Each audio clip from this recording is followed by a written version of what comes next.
Hello friends, आज के इस क्लास में आप सभी लोगों का बहुत बहुत स्वागत करते हैं। आज हम लोग डिस्कस करेंगे हीट ट्रांसफर को। हीट ट्रांसफर या इसे हिंदी में बोला जाता है ऊष्मा का संचरण। तो ऊष्मा का संचरण या हीट ट्रांसफर कितने तरीके से होता है, इसके कौन कौन से विधियां हैं, इसे डिटेल्स में आज हम लोग इस वीडियो में पढ़ेंगे। सबसे पहले फ्रेंड्स, जो हीट ट्रांसफर होता है यह 3 मेथड से होता है। कंडक्शन बोले तो चालन, कन्वेक्शन बोले तो संवहन, एंड रेडिएशन बोले तो विकिरण। तो कंडक्शन, कन्वेक्शन एंड रेडिएशन क्या है, जो ऊष्मा के संचरण कराने के विधियां हैं, इन्हें हम डिटेल्स में अब डिस्कस करेंगे। तो देखिए फ्रेंड्स, सबसे पहले मैं आप लोगों को बता देता हूँ, जो ऊष्मा होता है इसका जो सबसे पहले यूनिट्स था वो था कितना, कैलोरी था। ऊष्मा का जो मात्रक था वह कैलोरी था। अब कैलोरी को कैसे डिफाइन करेंगे, तो फ्रेंड्स 1 ग्राम यदि जल लिया जाए, उस जल के टेम्परेचर को, यानी 1 ग्राम पानी के टेम्परेचर को 1 डिग्री सेल्सियस बढ़ाने के लिए जितना ऊष्मा की आवश्यकता होती है उसे क्या बोला जाता है, 1 कैलोरी बोला जाता है। बट बाद में चल के जो ऊष्मा का यूनिट हुआ इसे मापा जाने लगा जूल में। बाद में चल के जो ऊष्मा को मेजर किया जाता है इसे जूल में मेजर किया जाता है। तो 1 कैलोरी इक्वल टू कितना जूल होता है, 1 कैलोरी इक्वल टू 4.2 जूल। यानी 1 कैलोरी का जो वैल्यू होता है वह 4.2 जूल के बराबर होता है। लेकिन हम लोग यदि खाना बोले तो भोजन जो लेते हैं उसमें जो ऊर्जा मिलता है उसे कैलोरी में ही मेजर किया जाता है। चलिए अब चलते हैं हम ऊष्मा के संचरण की जो विधियां उसे हम 1 बाई 1 करके डिस्कस करेंगे और उसका एग्जाम्पल देकर आप लोगों को डेली लाइफ में समझाने की कोशिश करेंगे। तो सबसे पहले हम डिस्कस करेंगे कंडक्शन क्या होता है, बोले तो चालन क्या होता है। तो फ्रेंड्स देखिए, जो हीट का ट्रांसफर सॉलिड्स के बीच यानी ठोस वस्तुओं के बीच हीट का ट्रांसफर जिस मेथड्स के द्वारा होता है उसी को बोला जाता है चालन। अब देखिए इसका एग्जाम्पल आप लोगों को देखकर समझाते हैं। जैसे मान लीजिए आप लोहे की एक छड़ ले लीजिए, उस लोहे की छड़ के एक सिरे को, बोले तो एक एंड को पकड़ लीजिए अपने हाथों से और दूसरे सिरे को गर्म करते हैं, यानी दूसरे सिरे को आप आग के ऊपर रख दीजिए और एक सिरे को आप अपने हाथ से पकड़ लीजिए। कुछ समय बाद क्या घटना होता है, कुछ समय के बाद हाथ में पकड़ा सिरा भी गर्म होने लगता है। यदि अभी तक आप ये प्रैक्टिस नहीं की है तो आप इसे डेली लाइफ में भी प्रैक्टिस करके देख सकते हैं। जब आप लोहे की एक छड़ को अपने हाथ से पकड़ेंगे और दूसरे छोर को आग के ऊपर रखेंगे तो कुछ समय के बाद आप जिस एंड को अपने हाथ से पकड़े हैं वो सिरा भी गर्म होने लगता है और उसे पकड़ना मुश्किल हो जाता है। ऊष्मा के एक सिरे से दूसरे सिरे तक संचरित होकर पूरी छड़ को गर्म कर देती है। यानी जो ऊष्मा होता है वह एक सिरे से दूसरे सिरे तक गर्म हो जाता है ऊष्मा के थ्रू, वह छड़ इसे पकड़ना मुश्किल हो जाता है। यानी हीट का ट्रांसफॉर्मेशन एक सिरे से दूसरे सिरे तक हो जाता है। जिस मेथड्स के द्वारा यह हीट का ट्रांसफर हुआ है उसी को कंडक्शन बोला जाता है। अब देखिए कंडक्शन भी अलग अलग वस्तुओं में अलग अलग से टाइप से हुआ है। जैसे जो वस्तुएं होती हैं वह सुचालक वस्तुएं कुछ होती हैं, कुछ कुचालक वस्तु होती हैं। यानी जिसमें हीट का ट्रांसफर आसानी से हो जाता है उसे सुचालक बोला जाता है, और जिसमें हीट का ट्रांसफर एक सिरे से दूसरे सिरे तक नहीं होता है उसे कुचालक बोला जाता है। देखिए अब जो धातु होगा, लोहा, चांदी, इन सब में जो ऊष्मा का संचरण होगा वह आसानी से हो जाएगा। बट लकड़ी जो होगा उसमें ऊष्मा का संचरण जो होता है एक सिरे से दूसरे सिरे तक, यदि वह सूखी लकड़ी होगी कुछ समय के बाद दूसरे साइड गर्म होगी, यदि गीली होगी तो वह जल्दी गर्म नहीं होती। यानी जो लकड़ी होती है वह ऊष्मा का कुचालक होता है। अब हम पढ़ेंगे कन्वेक्शन, यानी बोले तो संवहन।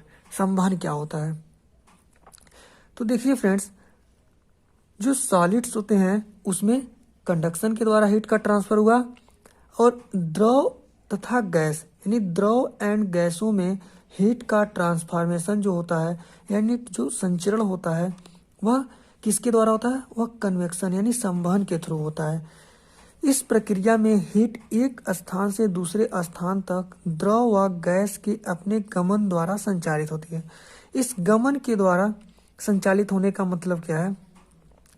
जब आप देखते हैं कोई पतीला लेते हैं या कोई बर्तन लेते हैं, उस बर्तन में आप जल को यानी पानी को डाल करके जब आप गैस पे रखते हैं, तो उस पानी को जब आप गर्म करते हैं तो सबसे पहले देखेंगे कि बर्तन में रखा हुआ जो पानी है नीचे से आग लग रही है, बट कुछ समय के बाद देखेंगे कि पानी ऊपर वाला जो है, ऊपर का जो सरफेस होगा, ऊपरी परत जो होगा वह पहले गर्म हो जाता है और नीचे पानी अभी ठंडा ही रहता है।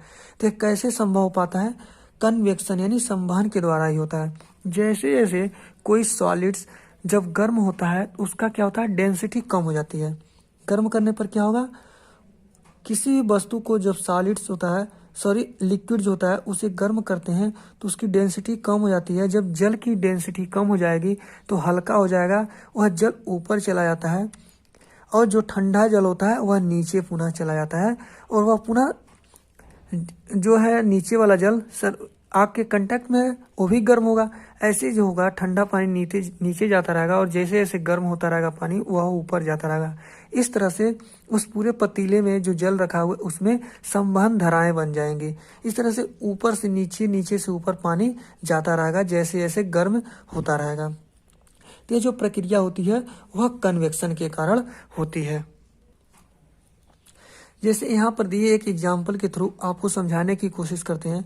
देखिए फ्रेंड्स, संवहन के कारण ही बर्तन में भरे द्रव को नीचे से गर्म करने पर द्रव की निचली सतह गर्म होकर फैलती है। इसी कारण गर्म द्रव कम घनत्व का हो जाने के कारण ऊपर उठता है तथा उसके स्थान पर ऊपर का ठंडा द्रव निचली ओर आ जाता है। इस प्रकार संवहन धाराएं बन जाती हैं और सभी द्रव एक स्थान या एक समान ताप पर गर्म हो जाती है। इसकी उपयोग जो है गैसों व वायु में भी संवहन धाराएं स्थापित करने में होता है। इसी के कारण जो होता है वह कहाँ पर देखने को मिलता है? यह देखने को जो मिलता है, आप देखते होंगे जो रेफ्रिजरेटर होता है, बोले तो जो आप लोग देखते हैं घर में फ्रिज यूज करते हैं, उस फ्रिज में ऊपर क्यों लगाया जाता है? जो फ्रीजर होता है ऊपर इसलिए फ्रीजर लगाया जाता है क्योंकि जब उसमें ठंडी एयर जो होगी वह उसका घनत्व ज़्यादा हो जाएगा तो वह नीचे जाता रहेगा, और जो नीचे की गर्म एयर रहेगी वह बार बार ऊपर उठता रहेगा तो वह आसानी से ठंडा करता रहेगा उसे। यदि वही फ्रीजर नीचे लगाया जाता तो नीचे ही केवल ठंडा करता, ऊपर की वस्तुएं ठंडा नहीं हो पाती। इसलिए फ्रिज में हमेशा फ्रीजर जो होता है उसे ऊपर ही लगाया जाता है। नेक्स्ट है अब रेडिएशन, विकिरण क्या होता है? तो फ्रेंड्स, कंडक्शन एंड कन्वेक्शन यानी चालन और संवहन जो था उसमें ऊष्मा संचरण हेतु पदार्थ के रूप में माध्यम की आवश्यकता होती है। यानी पदार्थ जो होते थे वह एक दूसरे के कांटेक्ट में होते थे, एक दूसरे से संपर्क में होते थे। जैसे आप सॉलिड में भी देखे, एक एंड को गर्म करते थे, दूसरा एंड धीरे धीरे गर्म होने लगता था। और लिक्विड में आप देखे थे कि जो बर्तन था उसमें हम लिक्विड डाले थे, नीचे से गर्म कर रहे थे, वह ऊपर होता जा रहा था उसकी डेंसिटी कम होने के कारण। लेकिन रेडिएशन में जो होता है वह उसमें किसी माध्यम की आवश्यकता नहीं होती है। जैसे एग्जाम्पल के रूप में आप देखेंगे, जो सूर्य से हमें रोशनी प्राप्त होती है, विकिरण प्राप्त होती है, जो ऊष्मा प्राप्त होती है विकिरण के थ्रू, वह इसी घटना के कारण प्राप्त होती है, रेडिएशन के कारण ही।